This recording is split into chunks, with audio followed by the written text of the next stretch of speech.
This ain't no game, this that CSZ game. They said pull up, so I came. You better put some respect on their name. Yeah, 55 was goody. Kill the vibe, how could he? Big Cardinal on the hoodie. Let me break it down for you fully. This ain't your average broadcast. This ain't just no podcast. All the shows spread fake news. We just call it podcast. West Joey Shawn Sam. And you know that boy Higgy. He said he want small fries. Tell him they better make him big. Yeah, you already know what we be on. You bet. Here he goes.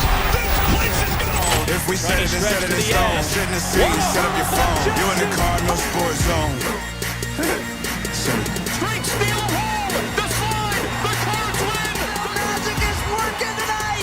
How do you know when things are The emotional journey to the championship.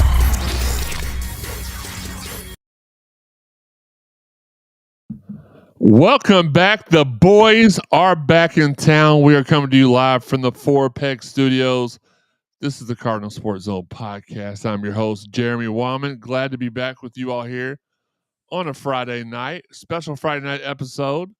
And we did that because one of our guests decided that, or remembered that he had a prior engagement Sunday. So he let me know. I said, hey, man, for you.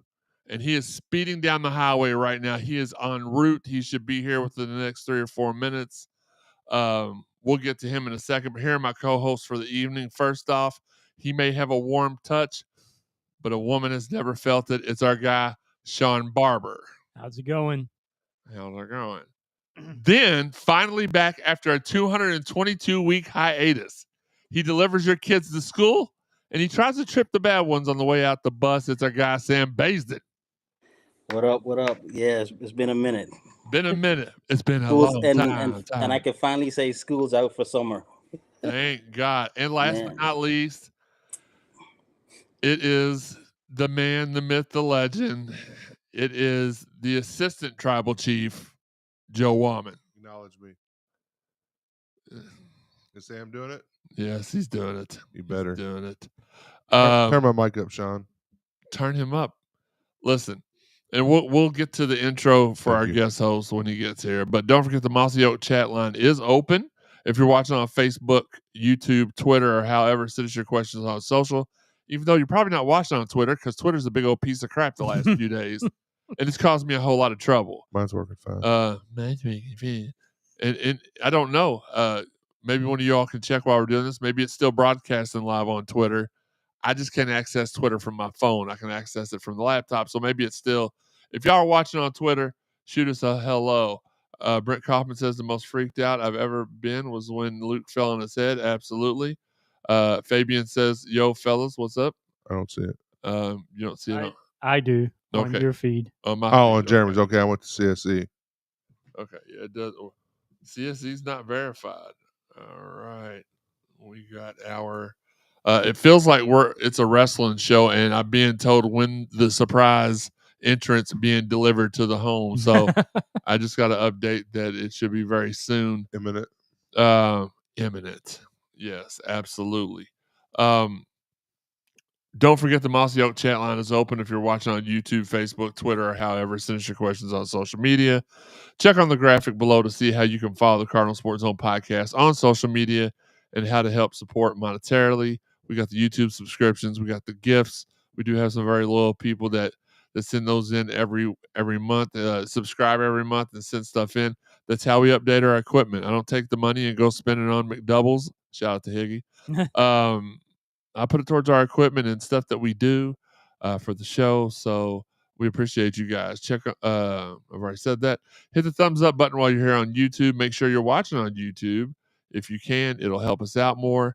And shout out to our 400 sponsors: Fitness Market, Four Pegs, the Collision Course Crew Tailgaters, Cherry Pick and Shoot 360, Mossy Oak, Planet Fitness Rally House, and our summer sponsor, Beckman's Fine Blades. They've got my yard actually looking back to what it was like before. Yard Mother Nature took a little toll on the yard during the pandemic and a little bit after that. So we're getting it back through the help of Bill. You know, Bill started it, and then Zach's continuing. Zach is the head baseball coach at Doss. We're going to have him on here in a couple of episodes. Very happy with this bi-weekly episode format we got for the Superstar Sizzling Summer Series. I don't know if that's the name of it, but we'll just say it is for now because it's a whole lot of S's. But let's play catch up a little bit. You okay? Oh, okay. All right. He has arrived. Look at him. Yeah. Come on over here and sit next to the Virgin. I mean, Sean. God. Oh, man. Good to have you here. We're trying to surround him with Yeah. Yeah, we're trying to surround Sean with some positive male aura. man, look at you in your little video water. Hey, I just came from a party, man. I was making sure we staying hydrated. Let's That go. ain't gonna hydrate you. It's gonna be fun. It's gonna hydrate his thumb. That's all it's gonna do. Well, I come to the studio, I got these beautiful cups with nothing in them. Yeah, one of them's mine. I don't remember. Hey, I don't drink coffee. That's very fair. if it wasn't for this, I'd be parched. Oh no, we'd make sure you wasn't parched. We'd figure something out. And as you all see, our guest host and featured guest for part 1 of this week's summer superstar summer sizzling, whatever Sean's decided to call it. He's the CEO of Mixed Nation and the all-time toughest Louisville Cardinal basketball player. He was number 24 on the program. Number 1 in your heart, Luke Whitehead. Luke, what's good, man? Hey, I'm excited to be here. I'm trying to figure out where are the cameras though, like where, so I can know. You're right here. That's this right here. Super secret. Yeah. This. You're right there. I like this Yeah. technology, man. I was looking around. I'm like, I can't see myself, but no, I'm happy to be here, man. I appreciate the beautiful introduction as always, and it's just exciting to be here talking about the Cards. And there's so much excitement in the air for the upcoming football season and basketball season and all of the seasons because we're great at all sports at this moment. So it's This is what we do. Beautiful thing. Absolutely. And we're glad to have you. We there was nobody else we wanted to be our first in-studio guest after we got so for those of y'all that have watched, y'all know that the studio is fairly new. Basement flooded, ruined our entire studio downstairs about 2-3 years ago. Took us a little bit to get this new one under construction. We were doing it at the kitchen table for a couple months, for a season. For at least the whole year. Yeah, so and that was fun, except for when the wife would get mad because I'd leave all the equipment downstairs on the kitchen table. So we saved up a little bit, and through the grace and glory of God, we were able to get this studio put together. I had to kick my nieces out of here. They're driving now, so they don't want to hang out no more anyway. So I took out all the. One of them's graduating. That's all. Shout out to Ashlyn. She is graduating Tuesday morning. Today was her last day of school.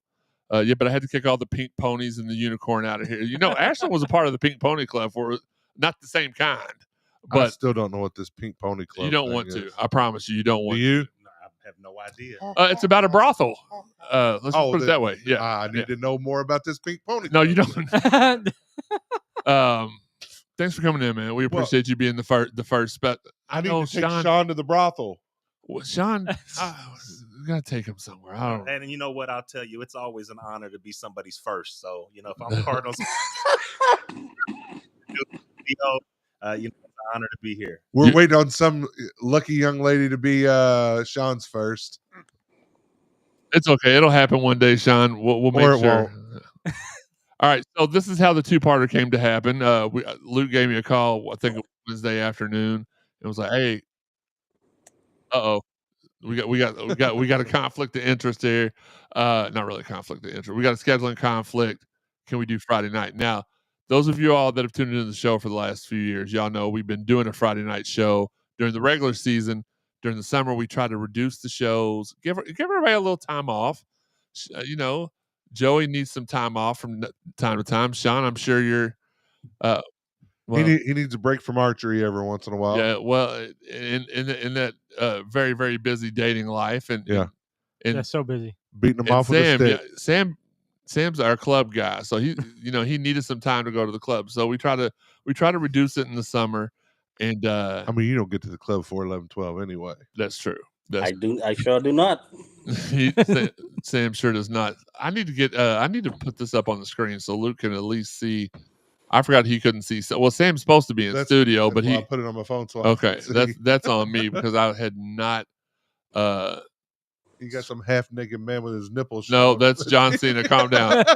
And they Hey, can't. it's a wrestler. We're gonna clarify. I'm Yes, not in the room yes. doing none of that nonsense. It was a wrestler on TV. ladies Yes, and gentlemen. But he was half-naked in his There we nipples, go. looking right at There we Sean. go. There we go. Okay. All right, so we got. They were got looking that. right at Sean. So okay, that was uncomfortable. He said that was a wrestler. So that's how that went down. So just a little bit of backstory. I met Luke when he played here at U of L. I've always been around. I mean, DeJuan Wheat was one of my best friends in high school. He graduated a couple years before me, but he was one of my good friends. When you grew up playing basketball here in the city, whether you were one of the better players or you're just one of the guys that picked up all the basketball players that were good and took them up to Iroquois Park, me, you got to know. The crib. Absolutely. Or brought him over to play pickup ball at the crib, which we did many a times with DeJuan and Jason and Dwayne Morton and just a bunch of Cardinal guys. So I got my foot in the door there, not intentionally, but just you make friends with people, and then there's Louisville guys on the team almost every year, so you get to continue the connection. I was blessed enough to be able to meet Luke through that avenue. Then, and I know we've talked about this before, but I remember being at work. I was on my break watching us play basketball when your horrendous, incident. He was the first person ever in history to scorpion on TV. It was we were all horrified in the break room. We saw it and we were just like, man. And I got down. I'll be honest with you. I got down on one knee and started praying for you, man. I Appreciate it. I didn't know the extent. I didn't know anything. So I still can't watch it. No.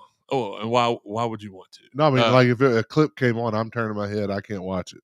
Absolutely. So I'm very thankful for your friendship, man. Thankful for your. I'm happy for your success. Before we get into the thick of things, Wait. I got to cut you off. Okay. You went a bunch of different places. I don't know. It was nice, and then it was horrific. You went to all these emotional places right there. I know. Talking about how we've met. But that fall, I will say, I had a speaking engagement in Madison, Indiana recently, talking to an athletic. It was at Madison's Athletics fundraiser dinner. And they asked me to talk about the value of team sports and the value of student athletes and all these things. And one of the things I shared was the story of my fall. And it's a really powerful thing that, some people saw it. I appreciate your prayers because I think it was through the blessings of God I was able to even walk away from that fall. Yeah.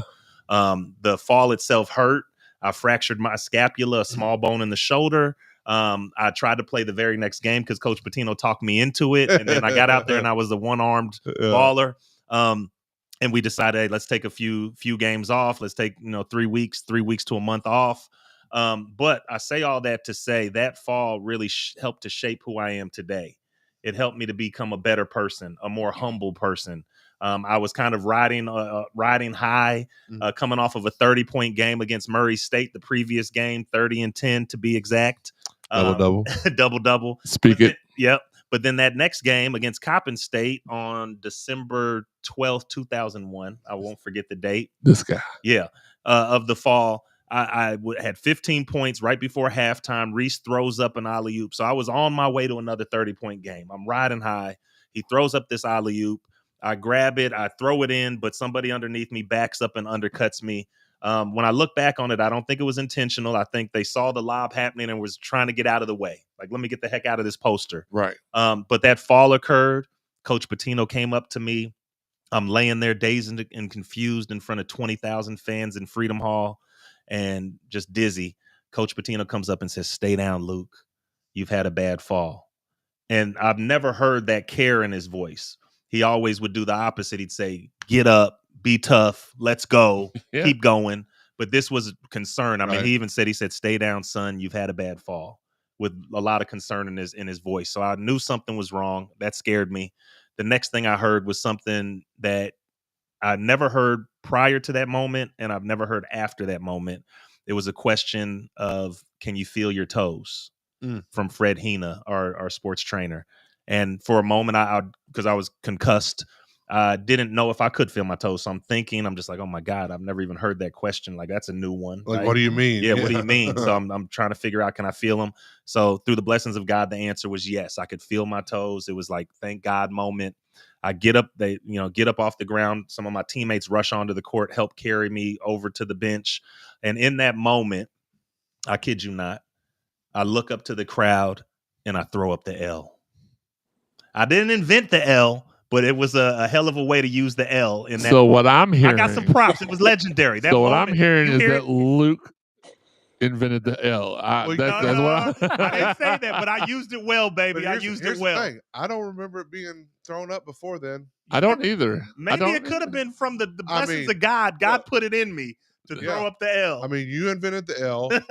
We started the Larry chants. We actually did. We invented all three of it. We invented the Jey Uso Yeet in Detroit. Well, I think that one's a little more questionable. But the Larry one though, that was definitely us. We definitely started the Larry chant there in Freedom Hall. Sneak into the games. Yep, that we did. But the reason why I went on kind of a little roller coaster, as you said, is because I didn't really want to talk too much about it because I didn't know how you felt about it. Yeah. So you give me the blessing on that. So I appreciate that for sure.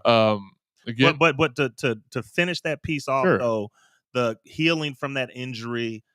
Falling to my knees and thanking God to be able to walk again. You know, many people in this country and in this world have physical disabilities where it limits their mobility, their ability to walk and put their feet on the ground each morning. And so for me, that experience humbled me in a way where I said, you know what, I'm not only so appreciative for this game of basketball, but I'm appreciative for this game of life. Yeah. I'm appreciative for all these blessings that I have. And it truly humbled me. So I say with that fall, it's not something I would change because it's a part of my story.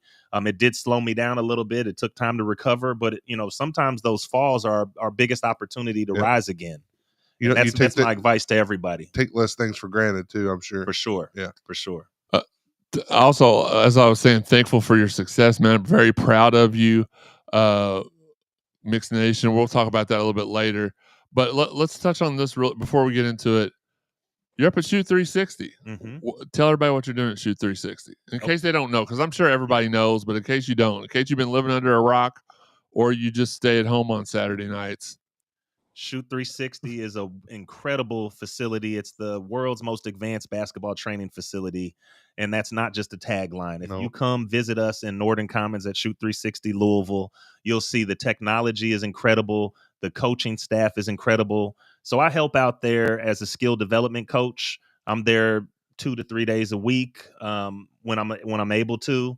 And it's really something that keeps me connected to the game. I love the game. I love to be able to give back to the game and the future players. And Shoot 360 is just such a special place. Peyton Siva, my Cardinal brother, the legend, opened up this facility, and he's really brought something special to the Louisville area. I think it's something that gives any player who comes and utilizes the facility has a big advantage with their skill development. And I like to tell people when they come to try out the technology, this is a place where you can really accelerate your game quickly. And it's not just talk, because you can see it in the data. We keep track of how many makes and misses you have when you come into the facility. We keep track of how you're shooting the ball and tell you how to perfect your shot through data. I mean, there's cameras above every basket watching each ball, how it's being shot into the shooting machines. And then you can get up to 400 shots within 30 minutes. And then we have these big flat screen TVs that are bulletproof glass. You could throw the ball as hard as you want at it at moving targets and practice your ball handling and passing capabilities. So the facility is incredible. Once again, shout out to Peyton Siva and everybody who's working over there. Dean is doing an incredible job as the general manager. And there's so many great people that are over there.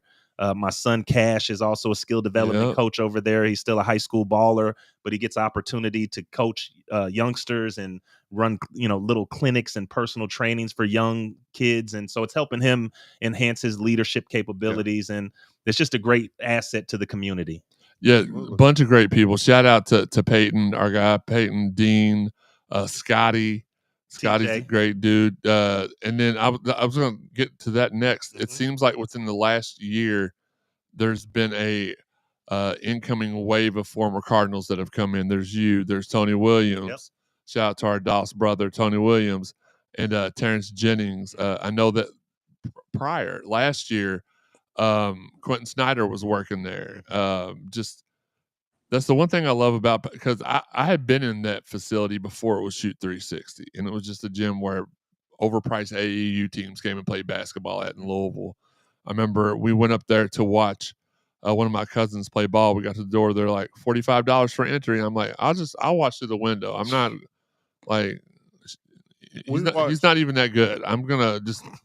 Yeah, we watched Elijah play up there. Yeah. When it was that's who it was. It wasn't because he was playing for T. Yeah. That's right. Playing for Farley. So amazing facility, like you said. And those big screen passing TVs are also good for when there's camps during the summer for the little kids, because there's a bunch of kill the bug games and hit the targets and stuff like that. So when you say it's not just a tagline, you're correct. It's 100% word for word. For sure. And we accurate. have for all age groups. We have as young as 5-year-olds coming in for our Little Hoopers classes. And then we have all the way up to 65-year-olds coming in as members that like to use the facility for exercise. And, still got a chance. Yeah, you still got a chance. We can get you ready for the TBT. Don't play. Hey, I'll be the goon. There you go. I'll be the goon. I'll be the guy to go in there and foul somebody. I don't care. I got 5 of them. There you go. Would you let somebody who's never played basketball, who might be like 40-something years old, into the Little Hoopers session? That would be odd. Okay. That would be odd. But you know what? Hey, we're inclusive. Have you seen him? We're inclusive. We could figure something out. He's odd. No, Sean, we love you, man. Let's get into it finally. I know it seems like we already had, but we haven't. Thoughts on this season, how it played out, how it ended? Yeah, I'd say the season was incredible. I mean, for Coach Kelsey to come in and turn the program around within one season is absolutely phenomenal. I mean, goodness, you couldn't have asked for more from a new coach coming in on the heels of disaster. And to turn things around when some have said it'll take years to turn this around. He came in and said, let me show you something different. So can I, to cut you off, can I ask you a my question? beer. Yeah. Check this out. So we don't say his name in here anymore, but the coach formerly known as the inverted initials of our current coach said it was going to take 3 years to turn this around. It did turn around after 3 years, only because we booted the old coach. Mm-hmm. But to you, I mean, you're a Louisville Cardinal. Mm-hmm. Like this is you. I mean, it's in your DNA. Are you more apt to say, well, those 3 years that he was coaching, they don't count towards the rebuild of the program? Because in a way, even though it was horrible, it still got some of those dark clouds out of the way. He had to take the bullet for that. And I'm not taking up for him by any means, because I think he mishandled the situation grossly. But is there something to be said for those years that he was here? Could have taken some of that difficulty away, and then Pat was able to come in and just be like, all right, year one, let's go. Yeah, no, I'd like to say, in response to that KP is my brother. Yeah. He's my basketball brother. He's someone I've looked up to for many years as a player, as a champion, as a someone who is a Louisville legend. And that can never be taken away from him. I mean, obviously, a lot of people would look and say, some of that is tarnished by the coaching situation. But if you keep it real with yourself, you'll realize he helped bring a championship to this city as a player. And he came back and he tried. He came back and he tried. He stepped into a position that was a crap show at that moment. Yeah. And he came and said, you know what, I'm going to try to save this or help turn this around. It didn't work out, but just like in life, things don't always work out. And like I just mentioned, the fall. It's the same thing. It's not, life's not over. How you get back up. It's how you get back up. So I feel right now he's getting back up. He's dusting himself off. He's been blessed. And usually when you're blessed the way he's been blessed, as far as the opportunity of coming here to coach at his alma mater, and then the opportunity to leave what was tragic and go right into another assistant coaching job where he's one of the highest paid assistant coaches in the country at Arkansas. You usually don't get blessed like that unless you've been blessing others throughout your life. And I'm a firm believer in that. And I'm a firm believer in kind of what you give out in this world, you get back.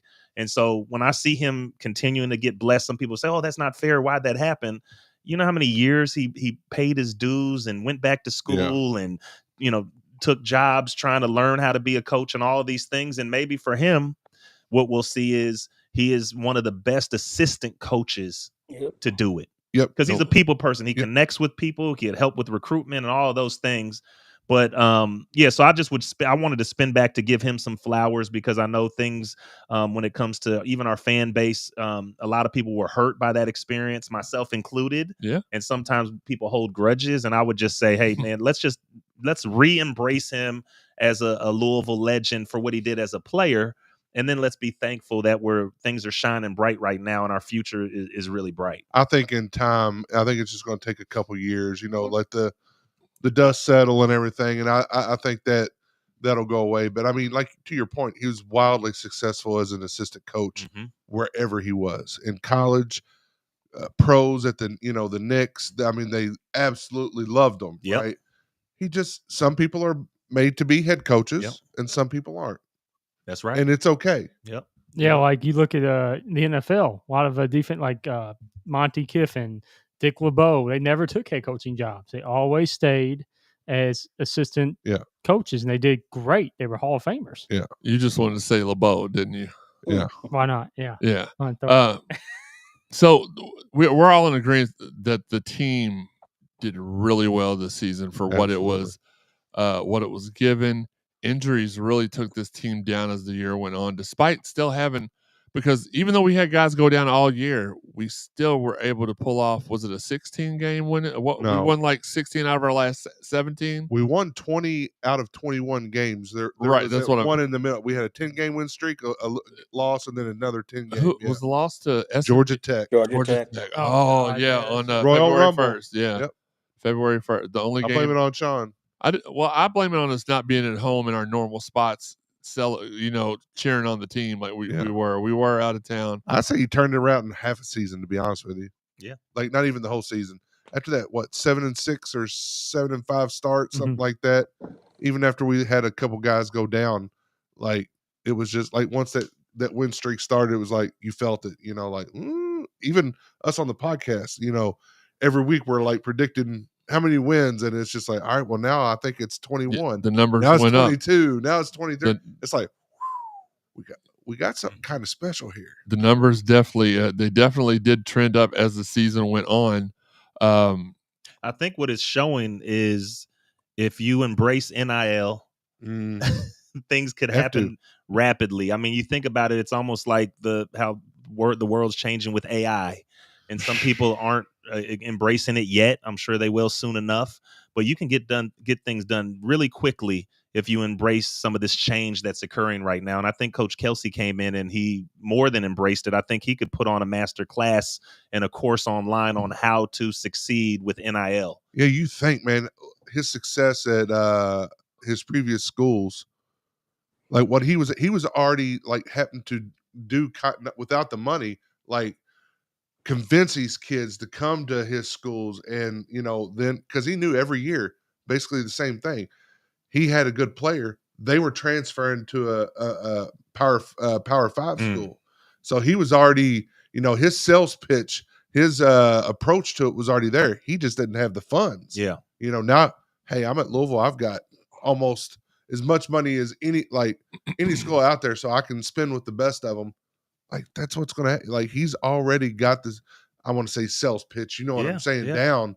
Now he's got the financial backing, the resources to lock them down. You know? And he did really well at Winthrop and College of Charleston, and his dad being a used car salesman. I think that's really where he learned his sales pitch. His personality it's amazing. Yeah. It's like if you ever meet him and talk to him for 30 seconds, you're gonna leave that conversation like, I've known this dude my whole life. Just a real outgoing dude, I thought real you said cool you were dude. going to leave with a Subaru. No, well, you might. that could be it as well. But man, do you sit and think? I know as an athlete, I'm asking you this. Do you sit there and think what could have been had we stayed healthy, or do you just kind of like, okay, this is what happened. It is what it is. Let's get next year rolling. Yeah, I just think that there's not too much time to reminisce because it's right back at it with rebuilding almost an entire roster. And so that's kind of how I look at it. I think there was more success than I anticipated. I don't know if anyone thought we'd have that type of a season competing at that level. And then what I thought, I'll be honest with you, injuries are, obviously horrible, especially from a player's perspective. Who knows what we could have done if we had Kaysen and some of the other guys staying healthy.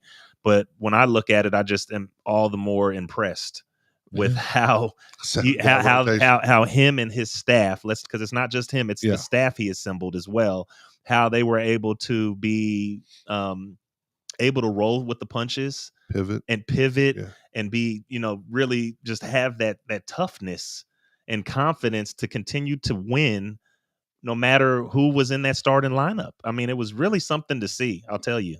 Yeah, he just has a way with leading young men. That's really the only way you go. And shout out to Coach Cloman, Coach Hamilton, and everybody. I don't know all the coaches' names yet. Coach Eli, the strength coach, that's one of my guys. But just they did a phenomenal job of preparing the next man up at all times, because we lost Kaysen first, then we lost Corin, then Noah went down a couple times. Abubakar. Bless you. We lost arm, right? Yeah. Booby broke his arm towards the beginning of the season, so it was like, how do you his ankle? Yeah, raining his ankle. It's like, how do you overcome this? Well, let's slide this guy over, put this guy in, and let's go.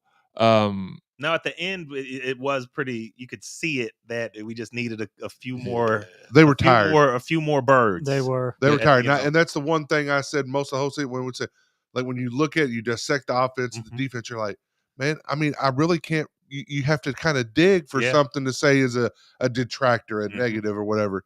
But what's going to stop this team? And we said it many times on the show. It's going to come down that their body just gets tired, man, because like pretty much a 7-man rotation all year, where other teams are playing 10, 12 guys. Like, you're averaging 35, 36 minutes a game. And that Duke, the second half of the Duke championship game, and in the Creighton game, you could tell they were fighting, but you could just see like the gas needle going. It was just done. For sure.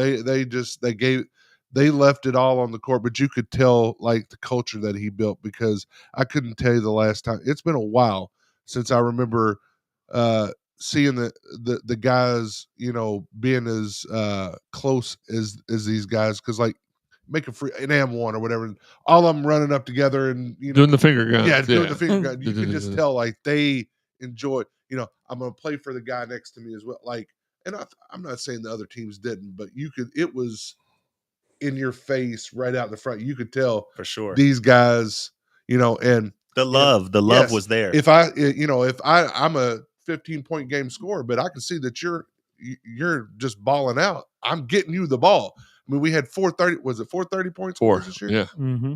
Come on, man. I'm gonna keep shooting the ball. I don't care. I'm not passing it to anybody. I'm just kidding. I mean, they wanted everybody. They wanted their teammates to shine and succeed.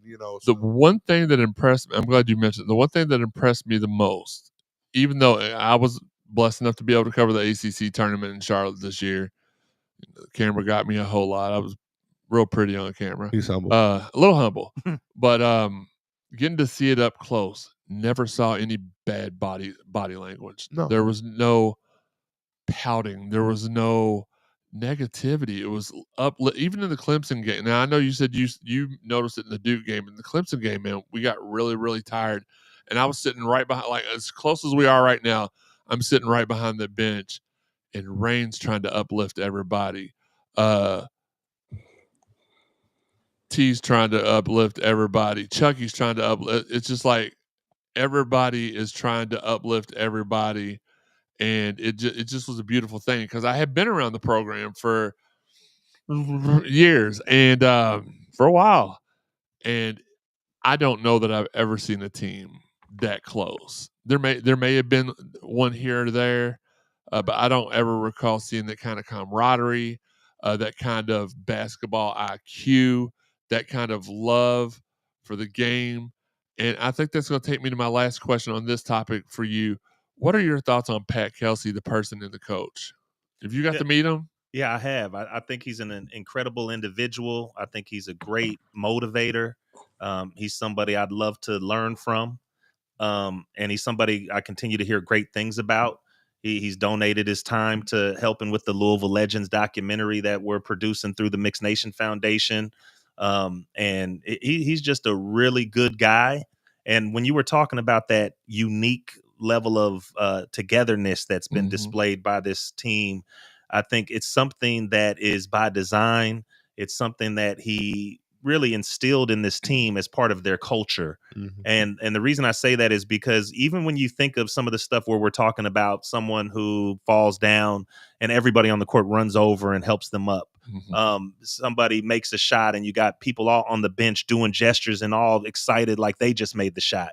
That's by design. And if you ever go get a chance to see one of his practices, you see that in practice. If someone falls, the whole team runs over and lifts him up. And it looks like it's almost like weird to see, but then you realize that's what translates on game night. It's that energy, it's that love, it's that togetherness. And it's special. And I think when you were just describing how together they are, it made me think of something. Time is so precious. And if you have 4 years at a university, 4 years can go by quick. Yeah. But if you come from the transfer portal and you're on a team that's assembled and almost everybody on the team realizes this is it, 1 year, then guess what? We're going to cherish this year. We're going to cherish this day. You know what, Dan? We're going to cherish this practice right here because how many more do we have, right? So I think that's what we saw also, which is something that is, I would say, could start being a secret sauce or a secret recipe. And I know he's doing it because of how they're acting. He is teaching them to value every moment of this special, unique opportunity that you're given. And this is something where turning things around, you can become a legend. Yeah. I mean, and it's a beautiful thing to see. This is a great city leadership to do that, like that. It is. Yeah. It's the perfect season. I mean, city, I'm not going to say the perfect season because the way it ended. The city will embrace you. For sure. Yes, for sure. Absolutely. The city will embrace you. The city's been waiting for this team to be able to embrace like this. And if the NCAA didn't screw us with that seed at the end, I'm sure we would have kept dancing a little further, but it is what it is. And that's how that chapter was supposed to close. And now we'll keep things moving. And, you know, it's just one of those things to add more motivation and fuel to the fire for next season. I remember looking over at you through the glass and you're looking at me, what? I said, I didn't even know what got an 8. Yeah, I didn't even know what you meant by that. Yeah. I'm like, there's no way. So I'm thinking you were saying a 4 seed. No, then that's when I walked out. Like, no, 8. They gave us an 8 seed against Creighton. Crazy. Auburn second round. Crazy. Ridiculous. Well, the NCAA, I'm going to say this, and then I hope they hear. They can't find me. You better stop messing with us because we're on the rise. And I'll tell you, the NCAA is on the decline. Oh, yeah. And they're losing control of a lot of things. And you should stop poking at the Cardinals because we're one of the most powerful fan bases and getting ready to be back on top. Here's the thing. So I would say if you're the NCAA, you should get on board and start celebrating and appreciating what we bring to the table because we bring a lot. Was it Vance Bedford said, time to get aboard the train? Yep. Get ran over. Yeah, that's exactly. We're the number 1 basketball market in the United States. Come on. You would think, look, if you really want some smoke, we can boycott. And guess what? All that TV money, where's it gone? Keep playing with us. Yeah. One thing I want to ask you about. So I've heard them talk about like day one that they all got together.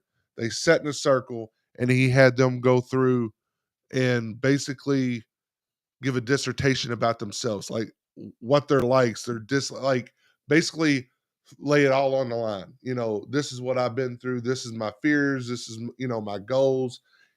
How much do you think that really, like, almost instantly probably formed a bond with those guys? Because, I mean, I could think that if I knew this is a guy I'm going to go to war with, and he just told me his darkest fears, darkest secrets, trusted me with that, then I'm going to do the same. And, we're going to go, get in the trenches together. Well, we already know Sean's darkest secrets. It's very, very obvious. But you know what I'm saying? Like, how much do you think that was like maybe instant, like, yeah, okay, let's do this? So you're my brother right now. No, for sure. I think it's that's a beautiful thing. It's something I teach, and I'm a diversity and inclusion professional. That's something I went to Cornell University to get certified for it.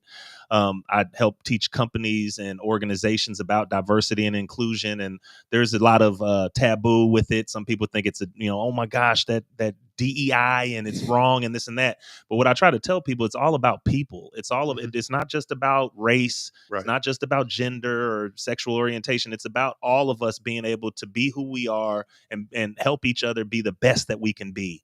And when you're on a team, guess what? If your brother or your sister or whoever may be next to you is able to be their best and you're able to be your best, then you have much better chance of succeeding together.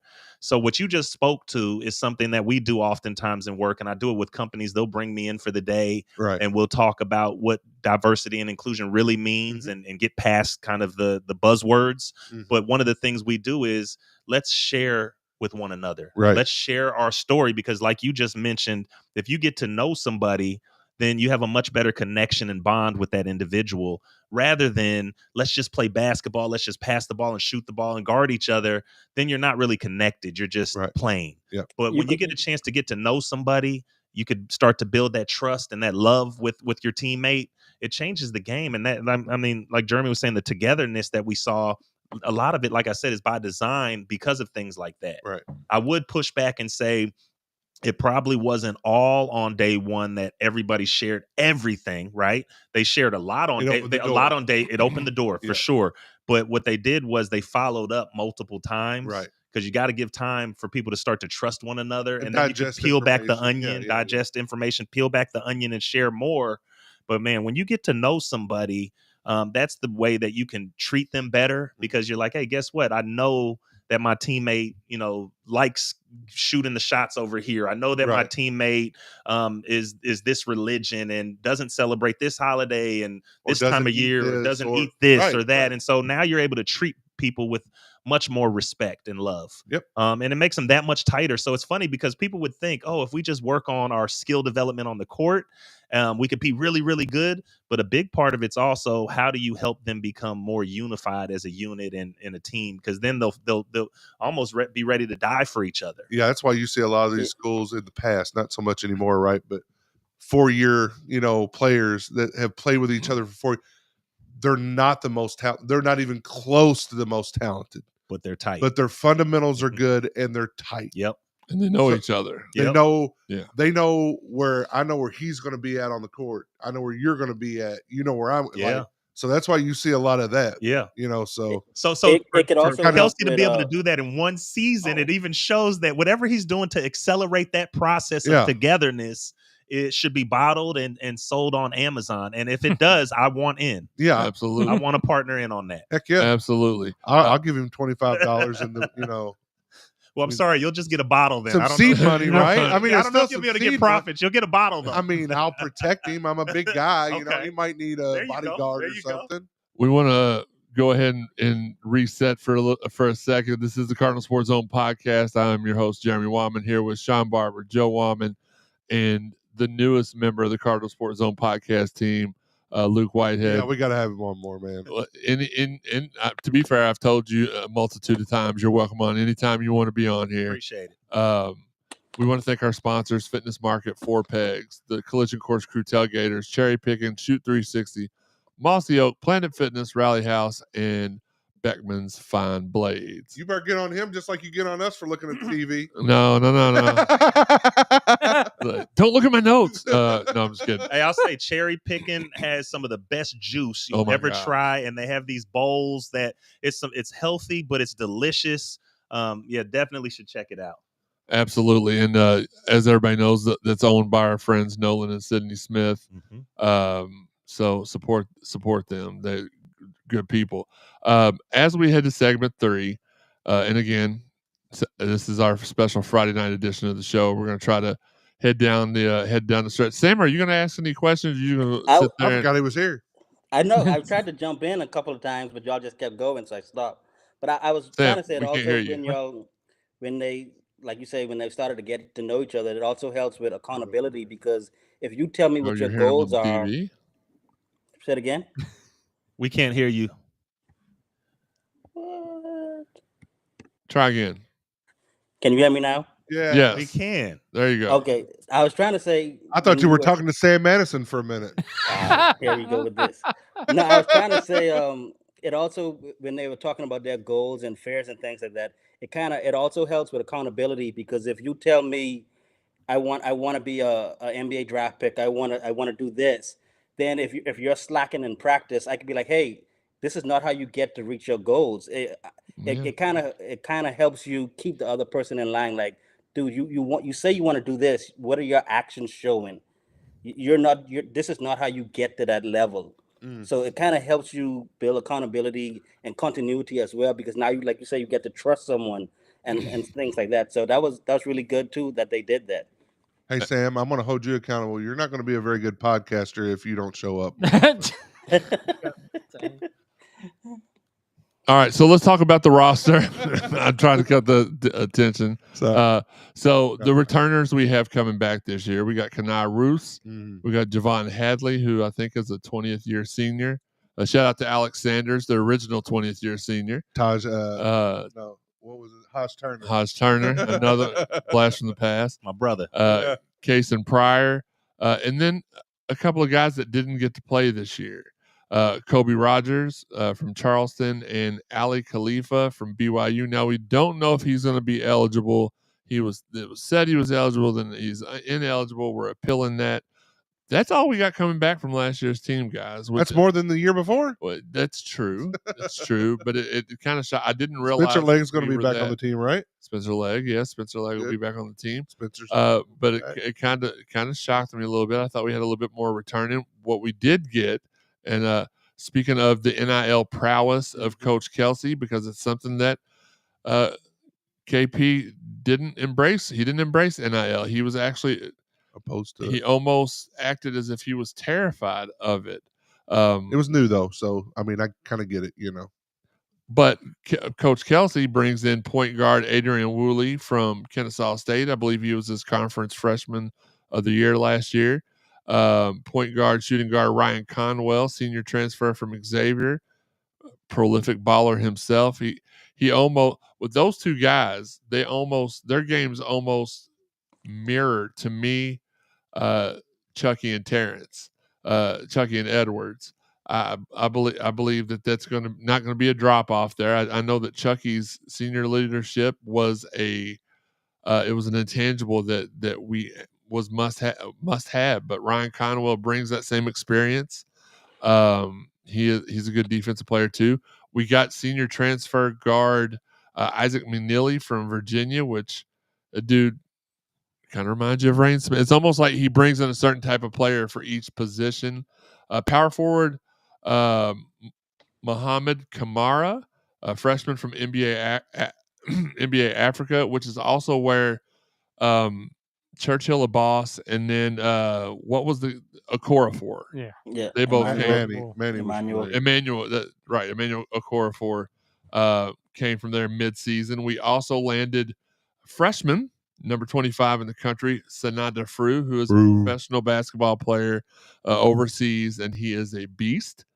And the jewel of the class, point guard Michael Brown, the number 6 player in the 2025 class. Higgy wrote all these down. Mm-hmm. He actually did, so that's why some of the words are not fluent, if you will. Looking at that roster, Luke, where are some, just off the top, you know a lot about the players that are returning. I kind of gave you some of the specs of the new players coming in. Right off the top, where are the needs? What do you see as a need for us? To be honest, I don't see any needs. Okay. All I see is ballers. Gosh. And you look at it, and we got the top ranked recruiting and transfer class in the country. And you look at Michael Brown kicking things off when you talked about how do we find a replacement for Chucky. I mean, goodness gracious, you come in with one of the best point guards in the country that's looking like a potential one and done. Someone that could come in here and possibly be, dare I say, the best point guard to ever come through Louisville. And I know DeJuan is my brother. Love him to death. Peyton is incredible. That's some big shoes to fill. Yeah. Big shoes to fill. I will say that he's the one player that's coming in that I've seen the most of.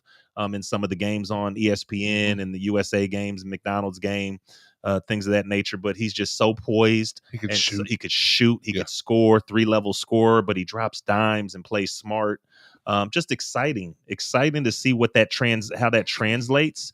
Now, I will say, when you look at Peyton being here for the 4 years, he was able to show us his whole story and his whole journey, and that's legendary within itself.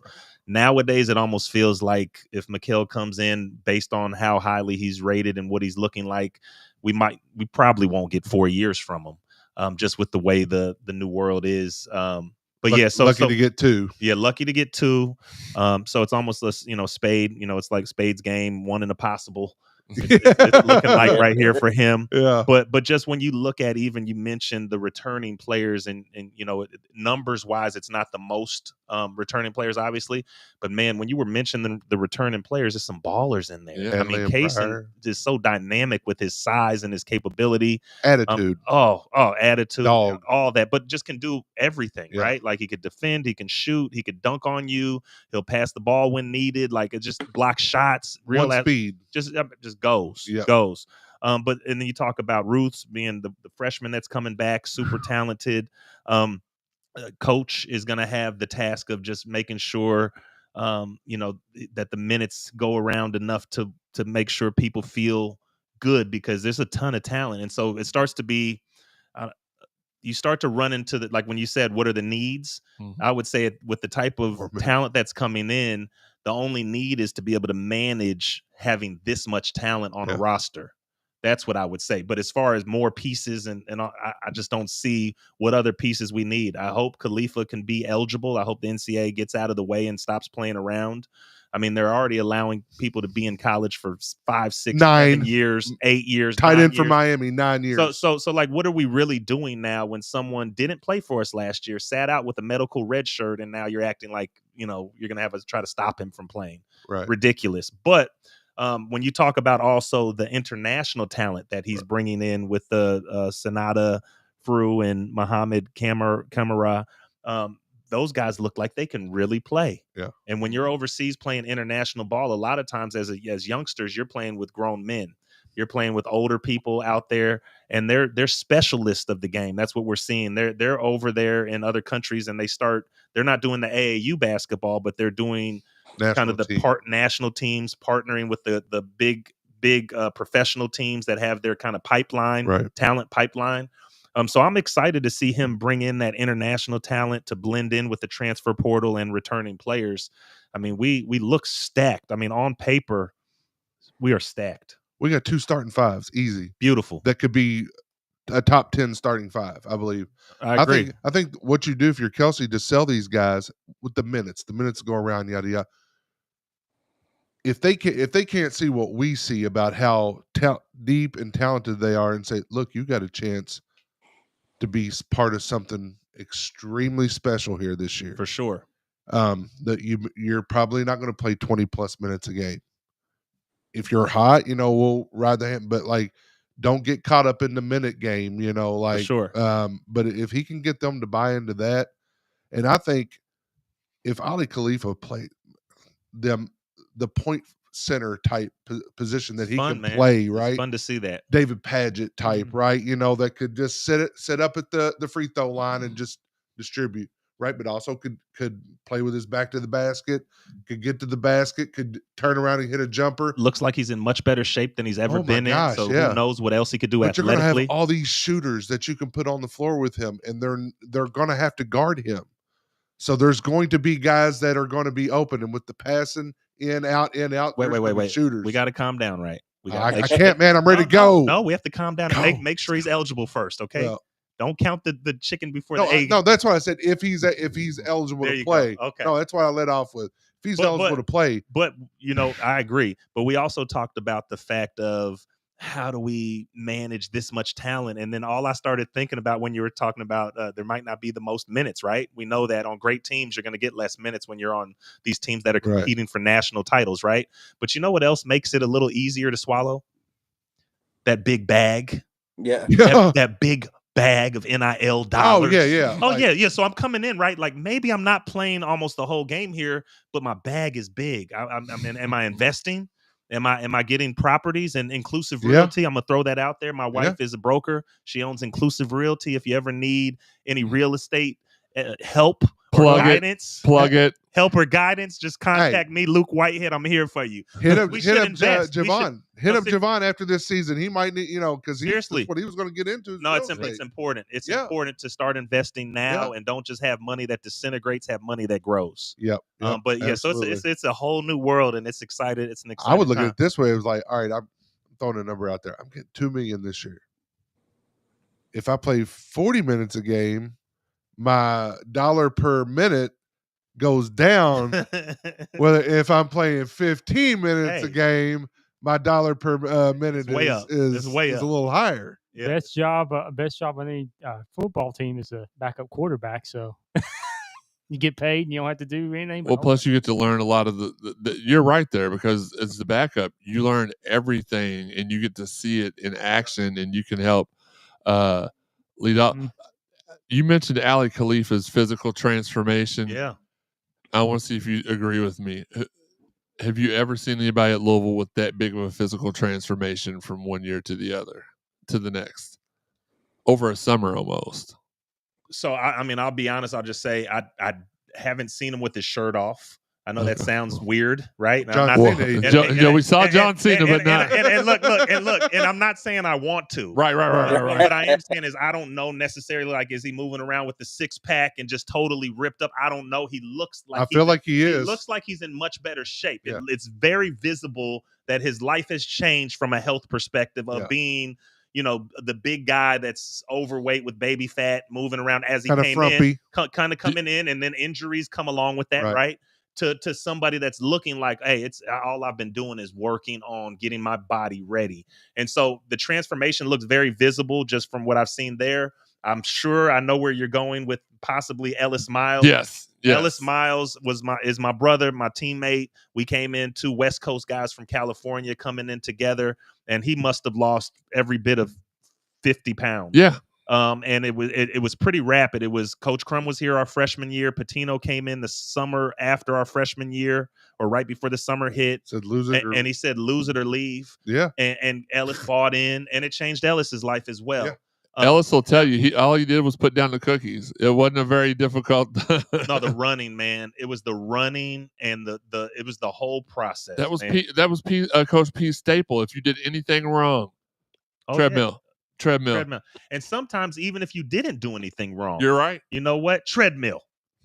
Like I said, one time we had a game, we won by 20, and we're laughing in the locker room. He comes in and starts cussing us out. Yeah. Should have won by 40. You're pathetic.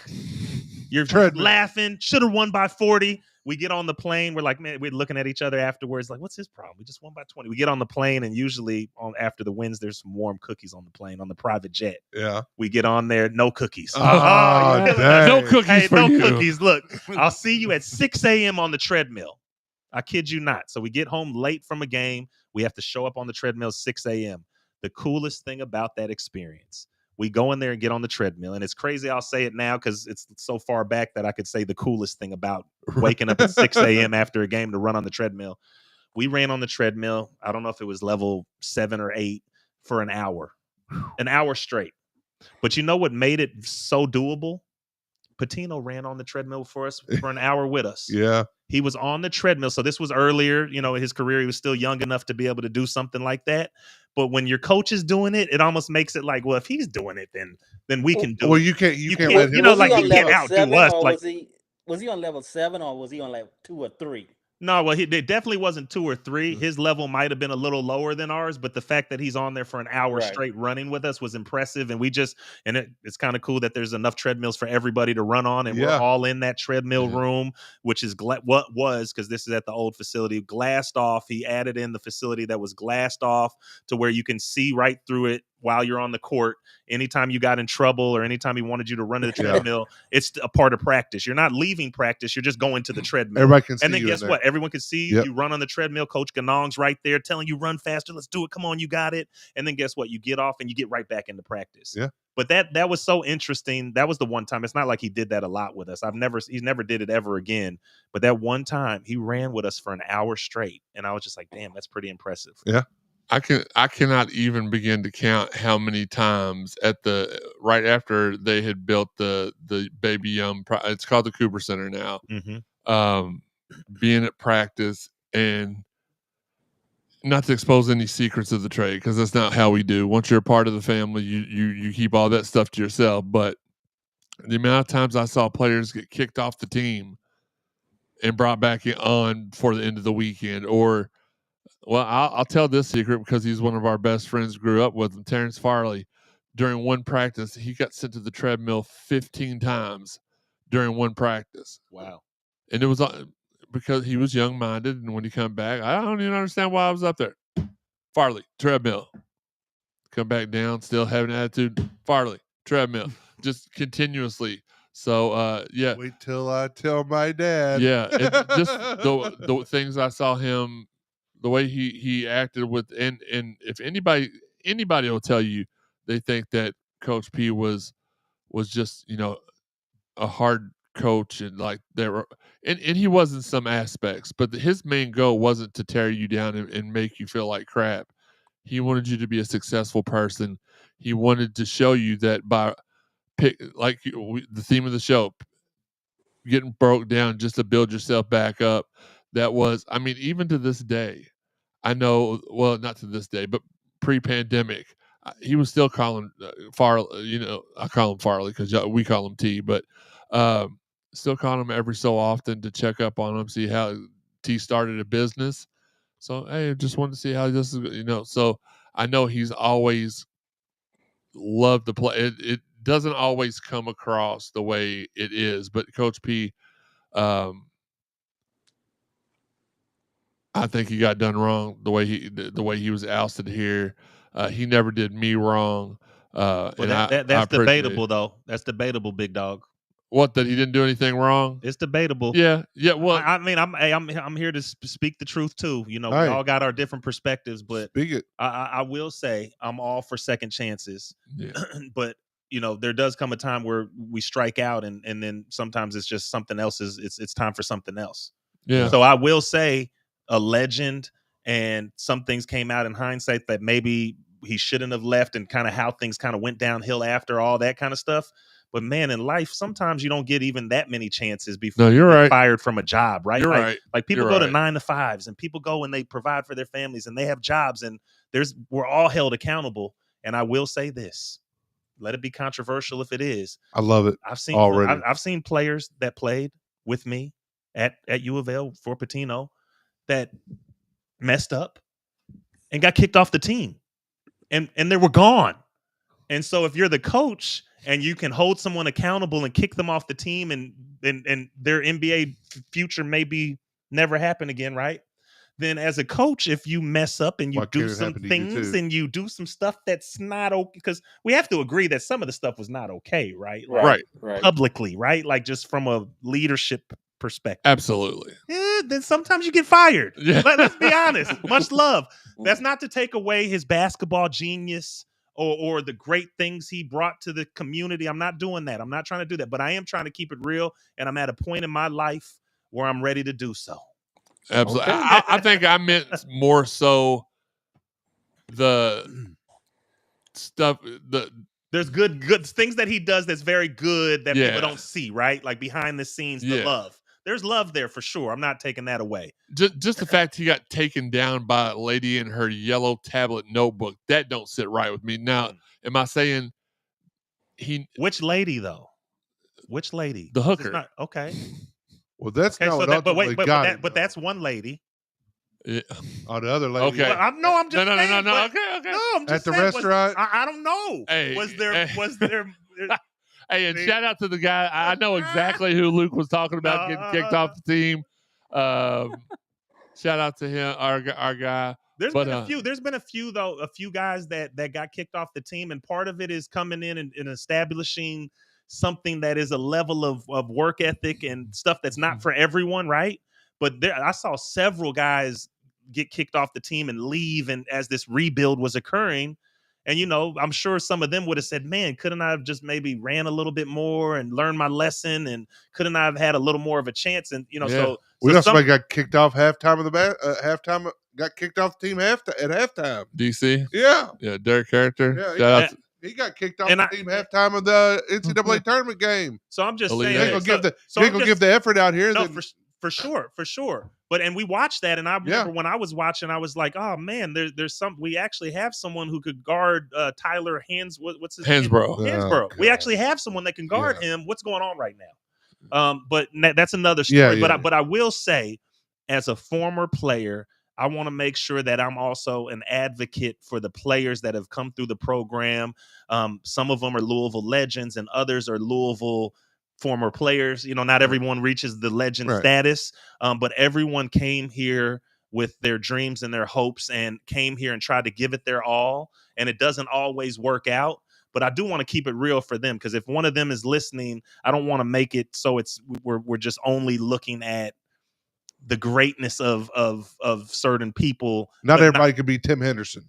I have a question. I hear you. Fair enough. Yeah. Fair enough. Shout out to Tim. Yeah. I don't know if there was something. Was there more to? No. I'm just, like you said, Louisville great. Like, I think most people think Peyton. Things like that, Russ. But not everybody. I have a question for Luke. Thinks about, but hey, man, we don't win in 2013 without Hendo. Okay, he did get in there and do some valuable minutes. Even Van Beest. There's always going to be, and Sam, I heard you say you want to ask a question. Let me finish up on this point real quick. There's always going to be the unsung heroes like Tim Henderson. For sure. We're gonna have one on the show Sunday for Louisville baseball. Right. One of the most clutch. He didn't have a whole bunch of stats. Colin didn't have a whole bunch of stats, but you know what he did have? Game-winning hits, clutch hits. Yeah. Leadership. Went to the player when he saw the pitchers feeling some type of way. You can see him active in the dugout. And again, we'll have him on Sunday at 2:00. And we'll talk to him about where the Louisville baseball postseason may or may not be going. Still projected as a 2 seed somehow after that horrendous showing. I don't get it. In Durham. Yeah, Durham. But really quick, one last thing, Sam. I know I said that before. Shout out again. You mentioned DeJuan and Peyton. Big shoes to fill, but those dudes have some little bitty feet. Do they? I don't know. No, they do. I always mess with both of them. Are you wearing kids? Like what kind of shoes are you? Are those Stride right? I always mess with both of them. Nah, don't do that. I mess with them. Those are kids Foot Locker. Listen, Peyton's a really good friend of mine, and DeJuan. As I said, I grew up with him, so I can joke with them. Those are my guys. But last point, I swear, Sam, I'll shut up. Does Mikael Brown remind anybody else of Sebastian Telfair? I'm gonna be honest with you. I haven't seen a lot of film on Mikael. I know what the synopsises and stuff. Like I've heard the reviews I've heard on him. But what I've heard, so I did watch Sebastian Telfair play. Mm-hmm. That's Rucker Park. Yeah. His game was Rucker Park. It was street. It was street more ball. Flash. Yeah. I have not heard that about Mikael Brown. More polished, fundamentally, and things like that, So without really seeing a whole lot of it, I would say no. Well, then that question probably wasn't for you. I'd still gonna have the right to answer. Yeah. Yeah. I would say, there a lot of scouts are saying that he's a potential top 10 pick coming for the 2026 NBA draft, right? And so to get to that kind of status when you're coming out of high school, then it means you're doing some really special things. And I would say I'm sure there's a lot of comparisons. They're both explosive players. Really, both of them were able to do things that make you say, man, how are they even doing it? Some of it's effortless with the type of movements and passes and seeing things that you're like, how to even get that full court bounce pass to go perfectly through people, through the defenders like that, slicing up the defense. So I'd say there definitely are some similarities there. It has been a while since I saw Sebastian, but I did take him on his recruiting visit when he came into U of L. Okay. So we took him around. I think we ended up maybe going to a K-State homecoming party. But so he was there. We were hoping he was going to come, but he had other plans. What a recruiting class that could have been. That was the same year Dante Smith, our guy Dante, was in that recruiting class. We should have took Rondo though, man. Oh my goodness. We should have took Rondo. That would have been so great. It would have any of those. Chris Lofton was itching to go somewhere. But I think you know what it was. Coach Pitino had strong ties to the New York area, and it would have been such a big play, and it was very movie-ish. Yeah, and Coach P liked to do that sometimes. He's a star. Make how he maneuvers, big splash. He would have been bringing Madison Square Garden to the Ville, right? Like he was trying to do that. So I don't knock him for that, and I don't know if anyone realized how incredible Rondo was at that moment. When he was coming out of high school, he was a big time coming out of Oak Hill Academy. So we weren't seeing him in the Louisville area, doing some of the things he would have done his senior year in Louisville because he was in the mountains of Virginia where I played there as well. Shout out to Oak Hill Warriors, my alumni. Humble brag, just like you going to cover the ACC. You know how we do. Hey man, Oak Hill back in the day, dude, powerhouse. If you got somebody from Oak Hill, like you were like, we're winning the national championship. Powerhouse. Alex was from there as well. That's just how you felt, they're not just the guys that came to Louisville. Other places for sure. Man, all over. Oak Hill Academy it was the top. Creme de la creme. Yeah, for sure. Nolan Smith, another Oak Hill Warrior. Yes, sir. Steve Smith, right? Yeah. Steve Smith. Okay. Oh, you could probably I'm just trying to 100. I was just going off the top of my head there. Yeah. Ton of them. Carmelo Anthony. Just a lot. Yeah, just imagine, we think who was the best basketball player at Doss? You got like 2 or 3 options, right? Well, Derek. Derek, but then like Tony Williams. There's not a whole lot of options. Okay, where'd you go? Oh, Kill. Who's the best player? Man, I couldn't even tell you. Might be about 15 of them. I couldn't even tell you. We had one and then a bunch of briefly 1Bs. That's what we had. No, we had really like Derek and then Derek. Tony, Travis. So Derek's senior year, it was really him. And honestly, there's some people that grew up here in the city that will tell you Chris Travis was better. And we saw that first. Chris Travis was on a couple of our rec league teams. Stefan. There 5 names.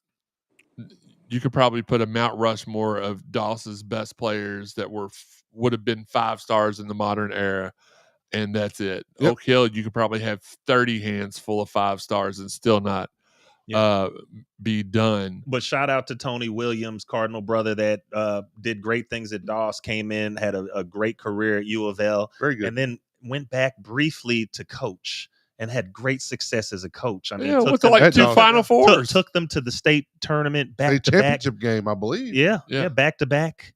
Got them to states, and so that's really cool to just see someone. Tony. Yeah, I mean that's a beautiful thing to see someone have success as a player, come back, have success as a coach, and then now shout out to him. He's also doing some skill development coaching at Shoot 360. I was going to say I seen him out there. Come on out if you want to learn from some Louisville legends. Yep. I seen him out there that day. Absolutely. Let's see. Robbie wants to let everybody know that Kevin Ware also helped galvanize the team in 2013. Oh, absolutely. Oh, for sure. Yeah. Anthony Easton wants to know, is Oak Hill still open? I haven't heard of it. Yes. It's interesting. It's lost a little bit of its swagger because so many prep schools are opening up in more desirable locations. So you got schools in California and South Florida and all of these places, whereas Oak Hill is kind of tucked off in the mouth of Wilson, Virginia. It surely is still open. They just brought in a new general manager by the name of Carmelo Anthony. Wow. So they're making splashes there. They brought in a new coach. Carmelo's the GM. They're trying to get things going. Yep. And now they've never really fallen out of the top 20. They're always in that kind of top 10. But they were in the top 3. They were top 3 every year, no matter what. To get back there. They're trying to get back to that, and that's where they're bringing in Carmelo and, who knows, probably some NIL and all those good things as well. Greatest high school program Great of all question. time. I'm not like For sure. There's only a handful. When you think of high school powerhouses, you get Oak Hill, you got Huntington Prep, Findlay, I think out in Nevada, Montverde, IMG. Well, IMG's like fairly recent, but those other schools have just been historic. Are you going to ask your question or not, Sam? Like we're waiting for you to talk. Yeah, we've been waiting, sitting here in silence. So no, y'all were still talking. That's so, true. Luke, you mentioned earlier in the spirit of telling your truth. Mm-hmm. As a former player, a former alum, I know how I felt when the former coach said that it would take 3 years to rebuild Louisville. As a former player and alum, how did you feel knowing the history behind Louisville? How did you feel when he said it would take 3 years to rebuild? Well, I'll tell you those couple of years felt like an eternity because it was so discouraging and depressing, not only for former players but for all the fans and everyone, and I'd argue even for KP himself. Like, I don't think anyone was a happy camper throughout that experience. It just went way worse than anyone could ever have imagined. So I would just say at that moment, I just like many others was just discouraged, like, oh my goodness, how much longer is it going to take? And it kind of at that point, it was like, okay, enough's enough. Like, I love you, but we definitely got to try something else. Yeah. So I think that's kind of what it was. And I know, because I know KP, he's a great dude. He's a Cardinal brother, beautiful family. And I know it just was not a fun experience for him either. It just turns into something where everyone is just like, oh my goodness, right? So I think really at that moment, it was just like, oh God, I hope not. I hope it's not more seasons like this. It was just like, can we find some help? And we did. Yeah. And we did. I remember being at the press conference, got to go with Jeremy to the press conference. And, obviously hindsight's 20/20, seeing how it turned out and kind of like what we talked about earlier, it didn't look like he ever felt comfortable being the head coach.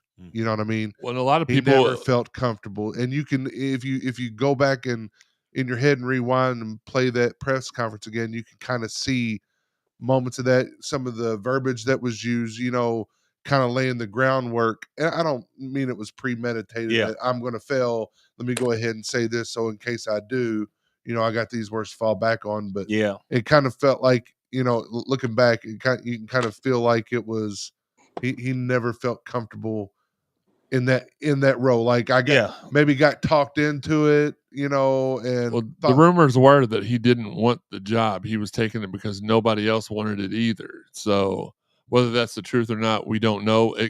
If that's the case, then God bless you, for trying. Yeah, I think it definitely was something where from the beginning to the end, at the beginning, I'll tell you, nothing but optimism and hope. I was a big fan for the thought of him coming in as a former player, as a legend, someone who's won a national championship.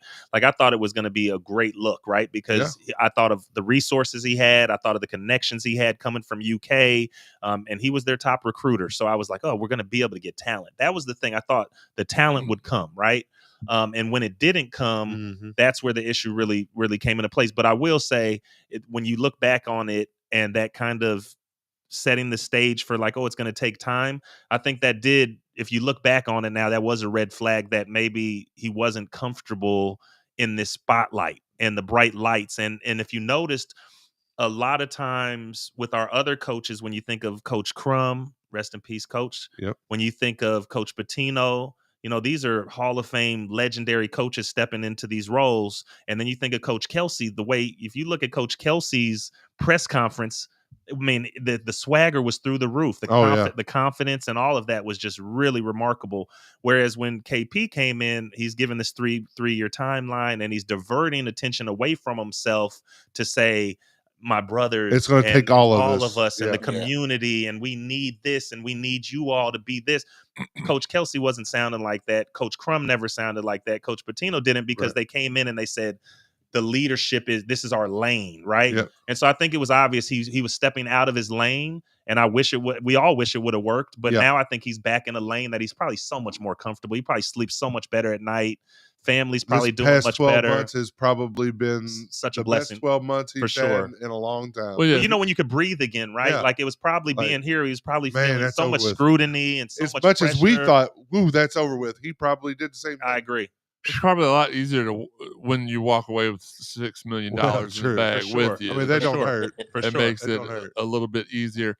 Let's talk a little bit about Cash. We touched on that earlier. The third generation Whitehead. How's he been doing, and I know he went on a recruiting visit with Louisville. Yep. How'd that go?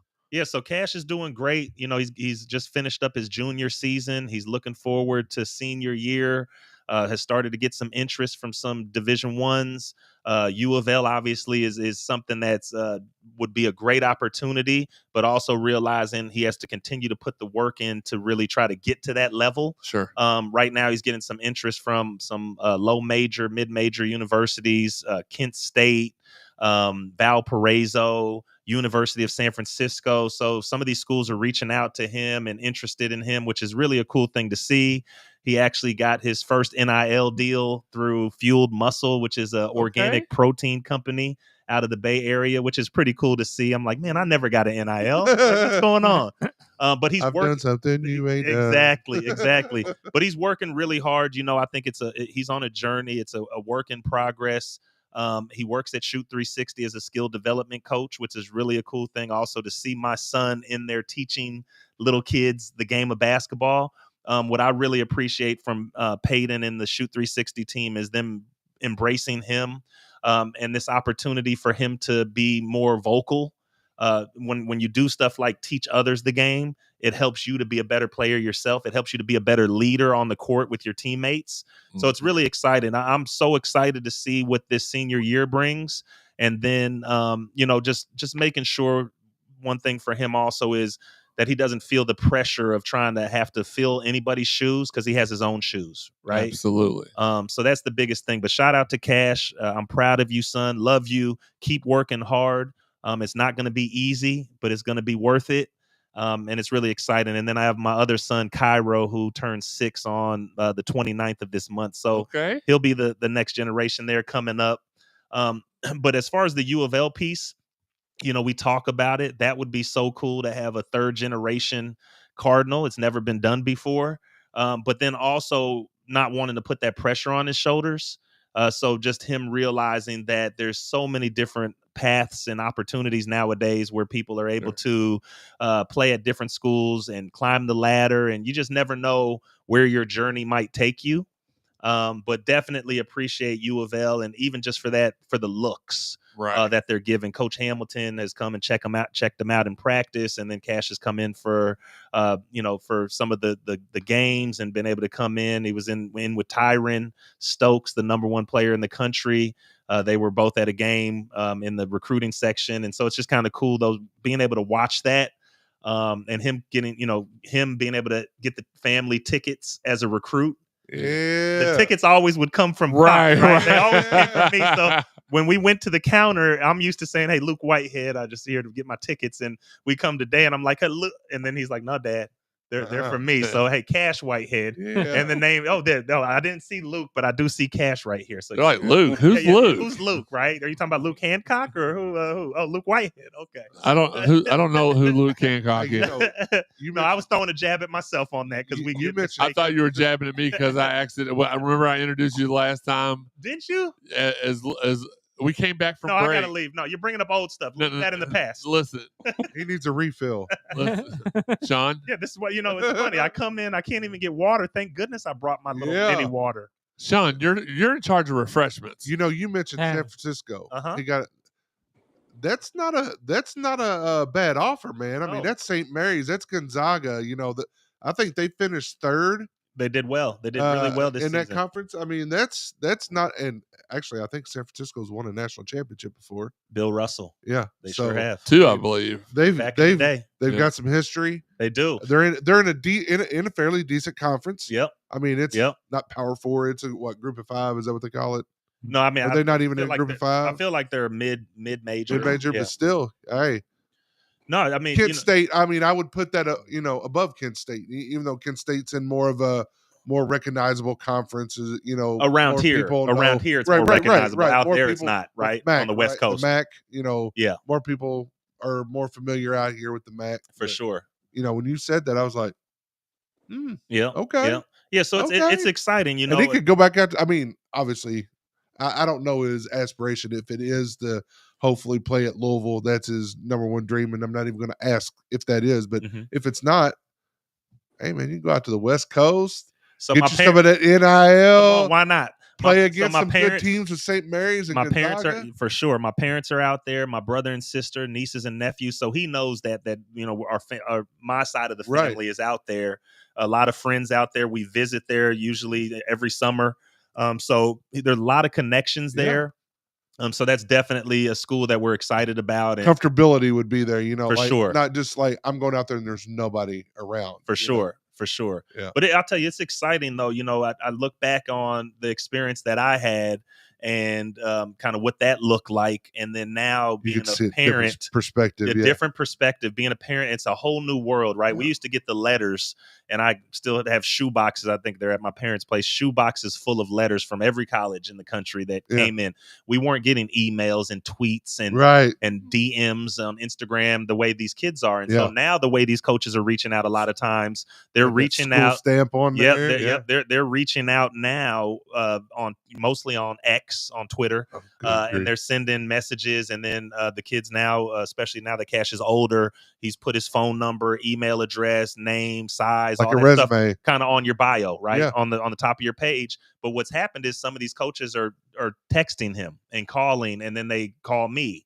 And so that's cool. That's where the interest comes in. Right. But still working, still needing to work hard and really pay his dues to get to the point where the offers are coming more frequently, because the offers now are if you're not a top 50 player, the offers are much more few and far between, because the transfer portal has taken over. Why are you going to bring a high school student in when you can bring a grown man in for 1 year? And so now what happens is you have to work that much harder, and we have to be strategic on the approach on what makes the most sense. Right.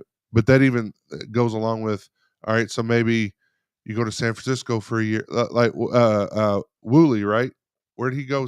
Kennesaw? Yeah, Kennesaw State down in Atlanta.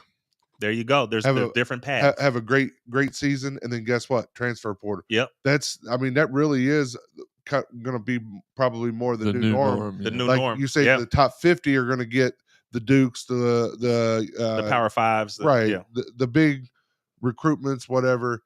And then the other kids are going to go to Kennesaw, San Francisco. Those will be pipelines, right? But I will say the interesting thing that you have to start considering also is JUCO. Yeah. This is a whole new world. JUCO used to be the place you would go if your grades weren't right. If you weren't academically eligible, then maybe you go to JUCO, or maybe if you need a little more time to get your game to that D1 level or D2 level, whatever it may be. Now, with this new rule that you can go to JUCO for 2 years and it doesn't count towards your eligibility.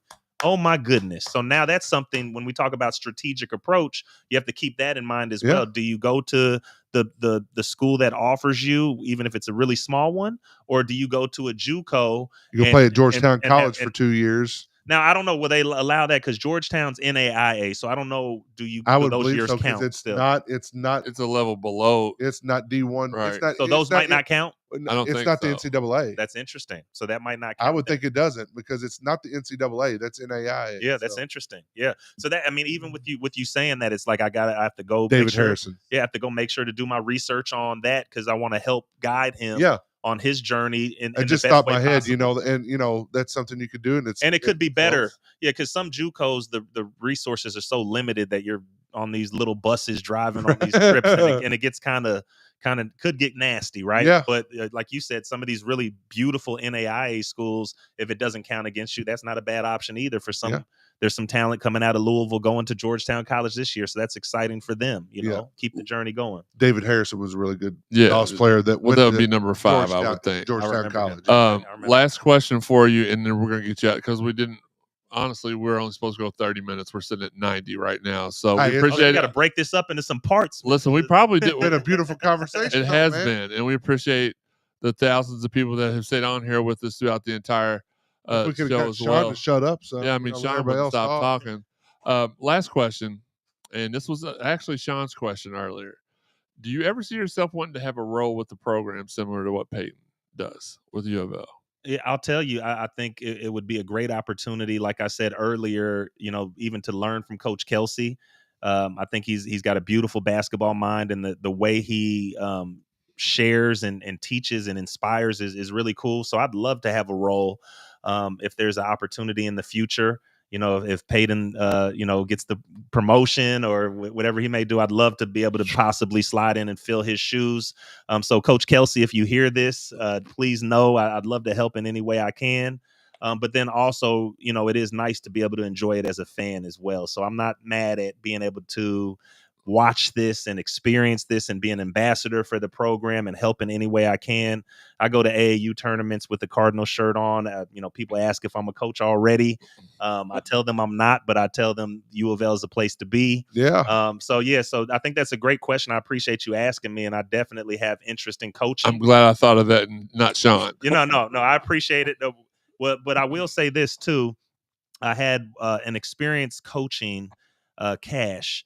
And the one of the things that I realized is when you coach your son, it takes away a little bit of an opportunity to just be dad and to just be a fan and to just be able to critique on the ride home rather than having to be a coach and all-time coach. And then you have to try to separate the two and all that. So I decided I definitely am not looking to coach him for the senior season. I'm more focused on just being able to be in his corner and help guide and help, with some training on the side and all those good things. So, but that's a great question. I really do appreciate that.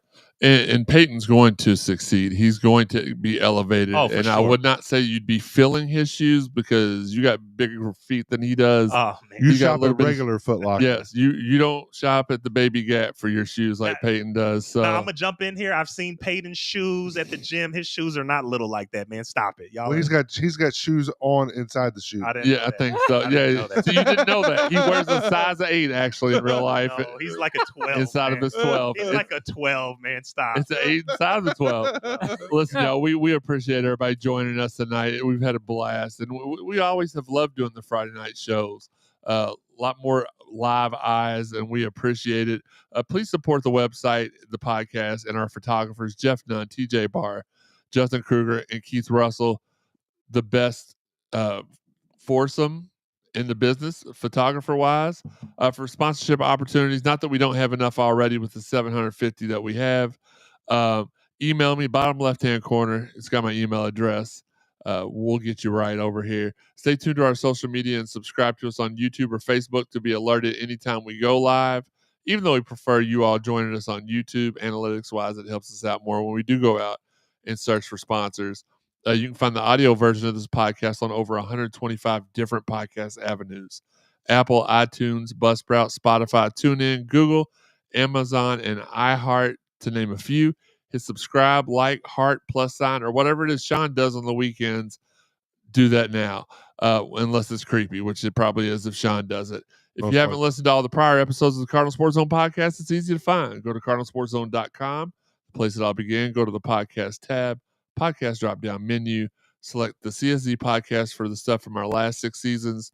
For the stuff prior to our run on 93.9 The Ville, it's under archives, so check that out. We don't have any of the 93.9 The Ville stuff because they lost all that in some sort of a data hacker attack. So our middle of the road stuff has been lost, but y'all been there since day one, so y'all know how we did it. Check out our exclusives on cardinalsportszone.com. Shout out to everybody out there that's sharing the podcast. We appreciate you. Shout out to our guys Marcus Maven and Steve Rummage doing the Lord's work Monday through Friday, 10 to noon on ESPN 93.9 The Ville, even though Marcus had a 64-64 career record at U of L. It's more like 17 to about 11:52. Fair enough. I still want to give him his props, and I love messing with Marcus. Shout out to our guy Dalton Pence. He has his show Mondays with Dalton Pence from 6 to 7 on the Big X.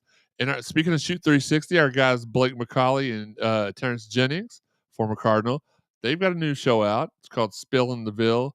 It's on YouTube. Check that out. They've got some really good. You were just on that. Yeah, great show. Really good guests so far, including our guest of honor tonight. Was their last, I believe. Preston knows. They just released one with Preston this week. Another friend of the show. That guy. Like, honestly, you want to talk about somebody who would turn a 30-minute show into a 3-hour show? It's Preston Knowles. And we love him to death, man. Where can people find you on social media? You can find me on Instagram. I think it's under Luke Whitehead 24. But then also Mixed Nation on Facebook, Instagram, and X. And then I just jumped on TikTok, Mixed Nation CEO. Okay. The TikTok. Yeah. The TikTok. But also, if you're interested in checking out Mixed Nation and the Mixed Nation Foundation, you would just go to mixednation.com. MIXEDNATION.com.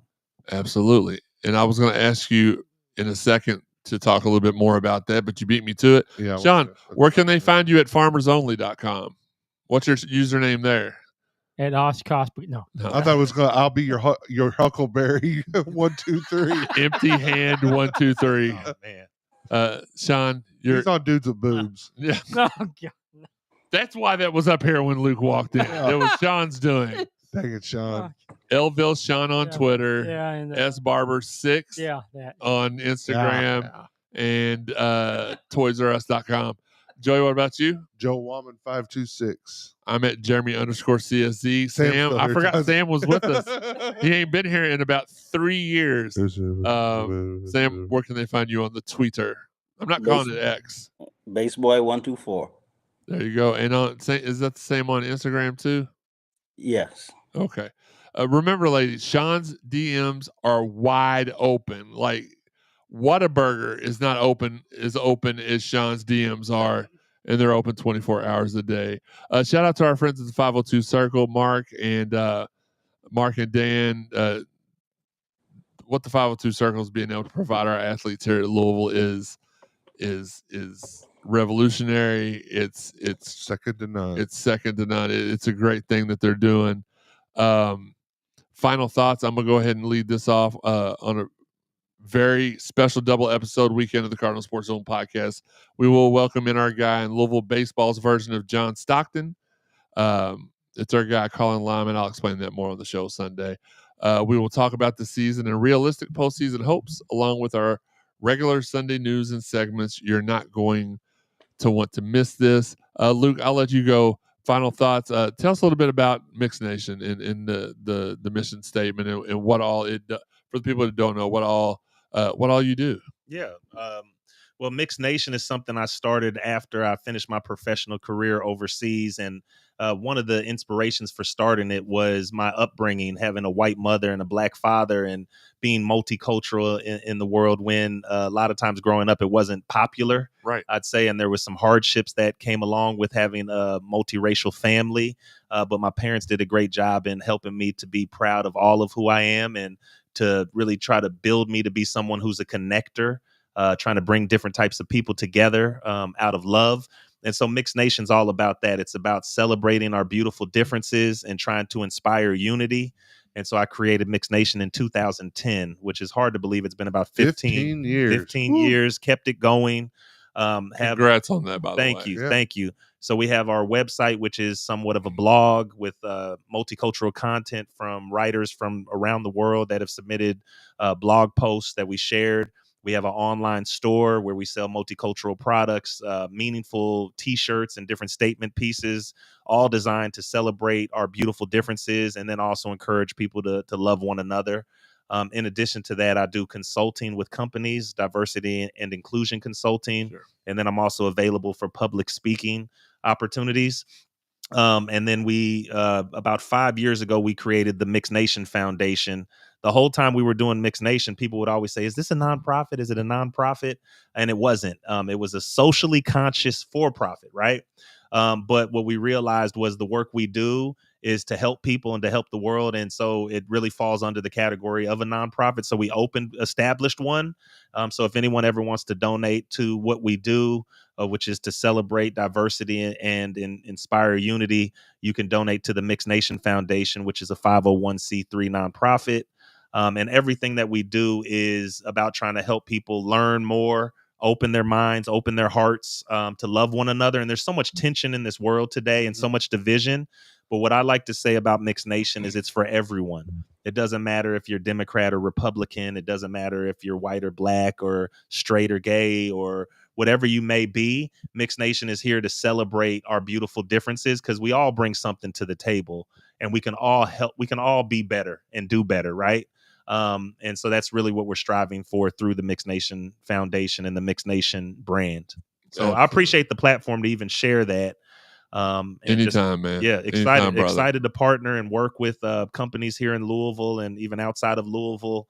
We're doing the Diversity Festival in Lexington tomorrow, so wish me luck. I'll be going down there. I'm sorry to hear that. There's a lot of blue down there, but we have some blue Mixed Nation shirts, right? I mean, don't hold it against me. Oh, hey, what? I wouldn't hold it. Yeah. I wouldn't hold a blue shirt against you. Now I will say this: diversity. Hey, look. Diversity and inclusion, that includes cards and cats. I'm sorry. Okay. Can't we all just get along? Can somebody cut his camera off and his mic? He's done. He's done. No, I'm just kidding. So is the foundation, if people want to donate, is it on Mixed Nation, the regular Mixednation.com? Yes. Okay. If you go to the regular Mixednation.com, there's a link on there. We'll get that information, Sean, if you'll put that in the podcast post for everybody to check that out. I was about to say that. Oh no, it's just funny. I was about to say that. Does he do that a lot? No, I don't. But I literally was about to tell Sean to put that link in the post. Yeah, I appreciate that, man. Yeah. Appreciate you. I thought of it.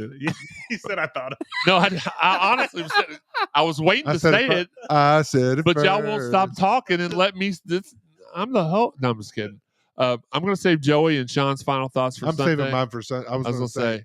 That's what I was gonna say. Yeah, I did say Maryland sucks, but yeah, well, we know that. Yeah. Listen, guys, once again, just the amount of people tuning in on a Friday night to listen to us talk shop, we appreciate it. We it humbles us. It really does, because you could be doing anything else on a Friday night. Sean probably should be doing anything else on a Friday night, and we're all in here with fellowship and one another and talking sports and talking life, and not a better group of people I'd rather be hanging out with than these guys here. For Sean Barber, for Sam Basin, for Joe Wallman, for myself, and for the very special guest, the inventor of the L and future Louisville basketball coach, putting that out in the I gotta go. I gotta start getting ready for the TBT. Listen. And we're gonna have to have him back on before the end of the summer, if you don't mind coming back in. We'll talk, because there's more stuff I want to talk about. It's just, I was like, all right, we'll talk. I got like 30 minutes of content that ended up being 92 minutes of or 102 minutes of content. It could have been 200. It could have been. We could have kept going. I think we might need to bring Luke in as the new producer. Sean don't do anything he's supposed to do over here on the microphone. Push a button. What we got? Like, it is what it is. Earlier I said, are we recording? I thought of that. Yeah, you did. Hey. I said, are we recording? And Sean just like. This has been the Cardinal Sports Zone Podcast. L's up. Yeah.